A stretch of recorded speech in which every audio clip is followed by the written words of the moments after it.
स्वर्गीय विनायक प्रभुणी जी का एक अनुभव इसके पहले भी दिया था। उनके अनेक अनुभव हैं जो सुनकर हमारी साईं बाबा पर श्रद्धा बढ़ती है।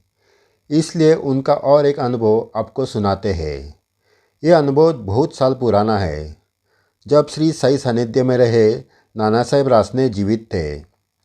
नाना साहेब रासने अपने आखिरी दिन ज़्यादातर शिरडी में ही बिताते थे और साठेवाड़े में रहते थे।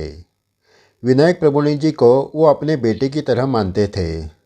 जब कभी प्रभुणी जी शिरडी जाते थे तब वो रासने जी के साथ साठेवाड़ा में ही रहते थे।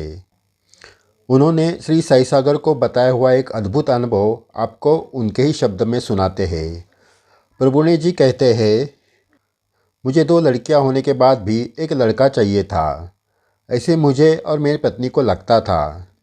जब मेरी पत्नी फिर से गर्भवती रही तो हम एक बड़े ज्योतिषी के पास गए। उस ज्योतिषी ने हमारी हस्तरेखा और जन्म कुंडली देखकर हमें फिर से लड़की ही होगी ऐसा कहा। हम निराश हो गए। वो बड़े विख्यात ज्योतिषी थे और उनकी भविष्यवाणी कभी झूठ नहीं होती थी, ये हमें मालूम था। और 2-3 जगह हमने पूछा, वहाँ भी यही जवाब मिला। आखिरकार मैंने पत्नी से कहा, ज्योतिष की भविष्यवाणी रहने दो, अब हम सिर्फ बाबा को ही प्रार्थना करते हैं। मैंने एक नियम बनाया। मैं हर महीने शिरडी जाकर बाबा की सेवा करने लगा। नाना साहब रासने जब पुणे आते थे तब मेरे घर आते थे। उनकी पहचान से मुझे शिरडी में सभा मंडप में झाड़ू लगाने की सेवा और साई समाधि पर मच्छरदानी बांधने की सेवा मिलती थी। वो सेवा मैं हर महीने करने लगा। 4 महीने होने के बाद रासने जी ने पूछा, तू हर महीना शिरडी क्यों आता है, क्या कारण है? मैं शर्म से सत्य बात छुपाता रहा। अगले ही महीने जब मैं शिरडी गया तो रासने जी के साथ हर महीने की तरह रात को सोने साठेवाड़ा गया। रासने जी ने फिर से वही सवाल पूछा। मैं फिर जवाब लेना टाल दिया, लेकिन रासने जी का समाधान नहीं हुआ। आखिरकार रासने जी ने कहा, तुझे अगर कुछ बताना नहीं तो मत बता, मैं बाबा को ही पूछता हूँ, वो मुझे बताएंगे। इतना कहकर वो सो गए। उस वक्त कमरे में हम दोनों ही थे। मैं भी सो गया। सुबह सुबह काकड़ आरती के लिए मैं जब उठा तब रासने जी पहले से ही उठकर बैठे थे।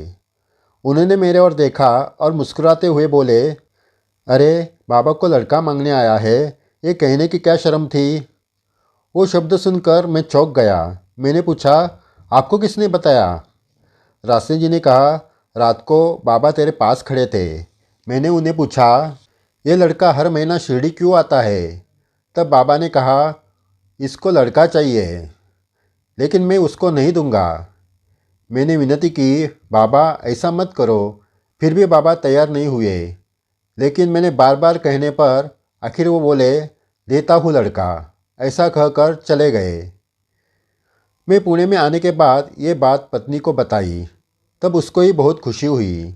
फिर हम बच्चे के जन्म की राह देखने लगे। जल्दी ही दिन निकल गए और पत्नी को अस्पताल में दाखिल किया गया। उसके साथ माँ और बहन रुकी थी, इसलिए मैं घर आ गया। बाबा को प्रार्थना करके सो गया। रात के 1:30 बजे बाबा मेरे सपने में आए। शरीर पर कफनी, सिर पर बांधा हुआ कपड़ा, तेजपुंज मुद्रा और चेहरे पर हल्की सी मुस्कान थी। उन्होंने अपना हाथ आगे किया और कहा, चलो पेड़ा निकालो। वो शब्द सुनकर मेरी नींद खुल गई। मैं उठकर बैठ गया और सोचने लगा कि बाबा ने आकर पेड़ा मांगा, इसका अर्थ पत्नी को ज़रूर बेटा ही हुआ होगा। ये सोचते सोचते मुझे नींद नहीं आ रही थी। सुबह के 5 बज गए। अस्पताल से पत्नी की बहन आई और उसने दरवाज़ा खटखटाया। अस्पताल से उसने क्या खबर लाई, इस विचार से मेरी धड़कन बढ़ गई। मैंने दरवाज़ा खोलने से पहले ही डरते डरते पूछा, क्या हुआ? उसने कहा, लड़का हुआ है। वो सुनकर मेरे आंखों से आंसू बहने लगे। पूरे जीवन भर याद रहेगा ऐसा अनुभव बाबा ने दिया था। बाबा ने मुझे लड़का दिया और मैंने उसका नाम साई प्रसाद रखा, क्योंकि वो बाबा का ही प्रसाद था। जैसे जैसे वो बड़ा होने लगा वैसे उसकी मस्ती बढ़ने लगी। तब कभी कभी मैं गुस्से से उसे कहता, तुझे कितना समझा कर भी तू समझता नहीं है, तू एक पत्थर की तरह है, तुम पत्थर हो। मैंने कई बार उसे पत्थर कहा था। एक दिन मेरे सपने में श्री साईं बाबा आए। वो एक शिला पर बैठे थे। मैं उनका दर्शन लेने के लिए आगे बढ़ा तो उनके चरण के पास एक बड़ा पत्थर दिखा।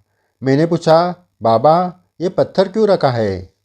तब बाबा बोले, अरे मैंने तुझे इतना अच्छा प्रसाद दिया तो तू उसको पत्थर बोलता है। मैंने शर्म से सिर झुकाया और उनकी माफ़ी मांगी और कहा, इसके बाद मैं कभी साईं प्रसाद को पत्थर नहीं कहूँगा। इसके बाद मैंने कभी साईं प्रसाद को पत्थर नहीं कहा। साईं भक्तों, प्रभुनी जी का ये पूरा अनुभव अपने मन में बसा लो। बाबा ने कहा था कि मैं समाधि के बाद भी भक्तों के लिए आऊँगा।